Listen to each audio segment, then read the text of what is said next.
আমি অনিশা আর তোমরা দেখছো অনিতাস ব্লগ। এখন আমি একটা জিনিস বানাবো, ওটাই তোমাদের সাথে শেয়ার করবো। আমি পাটের রশি দিয়ে বানিয়ে নিয়েছি এরকম একটা দড়ি, আর এই দড়িটা দিয়ে আমি কি বানাবো ওটাই আমি তোমাদের সাথে শেয়ার করবো। এটা বানানোর অনেক দিনের ইচ্ছা ছিল, কিন্তু আমার কাছে সঠিক জিনিসপত্র না থাকায় আমি তৈরি করতে পারছিলাম না। এখনো নেই, আমি একটু জোগাড় করেছি আর কি। আর এই যে দড়িটা তৈরি করেছি, এটা তোমরা কালারিং উল দিয়েও তৈরি করতে পারো, তোমাদের ইচ্ছা। আমার কাছে পাটের সুতলি ছিল না, তাই জন্য কয়েকদিন আগে বানাতে পারছিলাম না, কিন্তু এখনো নেই। আমি ছোট্ট ছোট সুতলি, মানে একটা হাত আমি অনেকগুলো জোড়া দিয়ে বানাবো। বানিয়েছি এই পুরো দড়িটা, আর এই দড়িটা বানাতে ঠিক আমার আধা ঘন্টা সময় লেগেছে, আর হাত তো পুরো ব্যথা করছে বেনি তৈরি করতে করতে। তো চলো আমি কি বানাচ্ছি অবশ্যই তোমাদের সাথে শেয়ার করবো, তোমরা ভিডিওটা দেখতে থাকো এর সঙ্গে। আর এটা বানানোর জন্য কি কি লাগবে ওটার জন্য বলে দিই। এটা বানানোর জন্য প্রথমেই লাগবে আমাদের এরকম পাতের একটা সুতো দিয়ে তৈরি করা বেনি, আর লাগবে হচ্ছে একটা কার্ডবোর্ড, একটু বড় ধরনের কার্ডবোর্ড নেবে। ওটাকে দেন তোমাদের সাইজ মতন, মানে হচ্ছে দড়ির সাইজ মতন, দড়িটা কতটুকু হবে ওই সাইজ মতন তোমরা কেটে নেবে। দেন লাগবে হচ্ছে গ্লু গান। তোমরা গ্লু গান না থাকলে ফেভিকলও নিতে পারো, আমার কাছে ফেভিকল আছে, আমি ফেভিকল দিয়ে কাজ করবো। তো চলো আমি বানাই, তোমরা দেখতে থাকো এর সঙ্গে থাকো, তোমাদের সাথে ভিডিওটা শেয়ার করছি। চলো আমি আগে কার্ডবোর্ডটা নিয়ে আসি, দেন তোমাদের সাথে ভিডিওটা কন্টিনিউ করছি। না জাস্ট কার্ডবোর্ডের কোয়ান্টিটিটা দেখো, এতটুকুর মধ্যেই কিন্তু হয়ে যাবে। আর তো চলো এটাতে কিভাবে তৈরি করবো আমি তোমাদের সাথে শেয়ার করছি। তো এই যে গ্লু, যেটার মধ্যে খুব অল্প পরিমাণ গ্লু রয়েছে, দেখতে পাচ্ছি কিনা জানি না। আর এটা হচ্ছে হ্যান্ড ওয়ার্ক করা গ্লু না, এটা হচ্ছে কাঠের সাথে কাঠ চিপকানোর গ্লু। এটা সবকিছু চিপকে যায়, একটু ভালো চিপকে যায়, তাই আমি এটা নিয়েছি। তো চলো আমি চুনটা বেঁধে নিয়েছি, আমার খুব অসুবিধা হচ্ছিল, একটা রুল নিয়ে নিয়েছি। কার্ডবোর্ডটার মধ্যে চিপকাবো। এটা একদম টিউব সিস্টেম না, ঠিক আছে, একদম খোলা। ওখানে যেটা আছে এটাকে এরকম আছে, তো একটুখানি গ্লু নিয়ে নেবে এখান থেকে, একটু ভালো করে এটাকে জাস্ট একটু পেঁচিয়ে নেবে,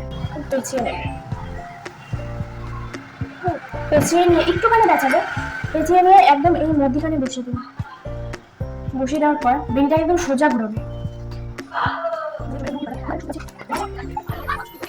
আমি ব্যাক ক্যামেরা করে দেখাতে পারছি না, তাই জন্য তোমরা এইভাবে একটু দেখার চেষ্টা করো, ঠিক আছে? নাহলে ইউটিউবে হাজারো একটা টিউটোরিয়াল দেওয়া আছে, তোমরা দেখে নাও। প্রায় দেখো তুমি অনেকটাই হয়ে চলেছে, অনেকটাই ভালো কাজ করছি আমি।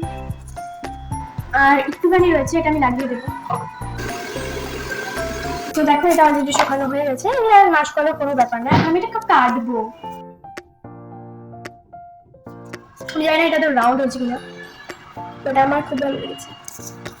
কেমন হয়েছে এটা কমেন্টে জানাও, আর আমি দেখাচ্ছি এটা কি কাজে ইউজ হবে। অ্যাকচুয়ালি এটা আমি আমার মার জন্য বানিয়েছি, আমার মা চা খায় আমার বইয়ের উপর দেখে, যেটা আমার একদম ভালো লাগে না। একটা সুন্দর প্লেট হয়ে গেল, সুন্দর হয়েছে না? আমার তো খুব ভালো লেগেছে। আরো বড় হলে আমার আরো ভালো লাগতো, কিন্তু আমার কাছে যেহেতু পাটির সুতো নেই, আমি এইটুকুই করতে পেরেছি। গিফট হয়েছে তোমার জন্য একটা।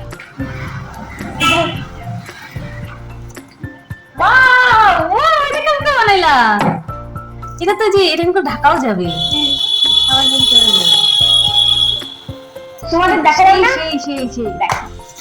এই হলুদ হলুদ দিছে, হলুদ দিছে। হ্যাঁ, ভালো। বন্ধ শুকে না, বন্ধ শুকে খেলে আমি খাবো না। টেস্টটা দেখছো? আমি এখন খাচ্ছি বিটের জুস, আমি দেখাতে পারছি কিনা জানি না, ঠিক আছে? এই যে এই পড়বে, খাও, আমি খাবো না। এক নিঃশ্বাসে খা।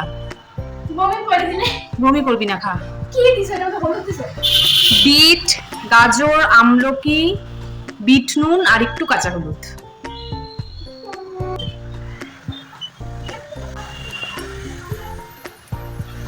লবণ হচ্ছে?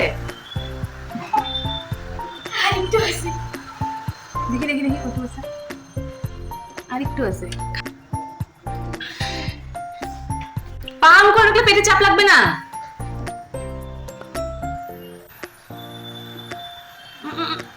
না পারলে ছেড়ে দে, না পারলে ছেড়ে দে। আমি জল খাবো। হাঁটাচলা কর, একটু হাঁটাচলা কর। তোমরা তো দেখতেই পারলে জুসটা খেলাম, কি যে খেলাম আমি, বমি পেয়ে গেছিল, তাও করিনি। আমি জানি জুসটা শরীরের পক্ষে ভালো, কি করব, ভালো লাগে না। কেমন হয়েছে এটা অবশ্যই কমেন্টে জানিয়ে দিও। ভিডিওটা ভালো লাগলে like, comment, share and subscribe করে দেখা হচ্ছে নেক্সট ভিডিওতে। টাটা।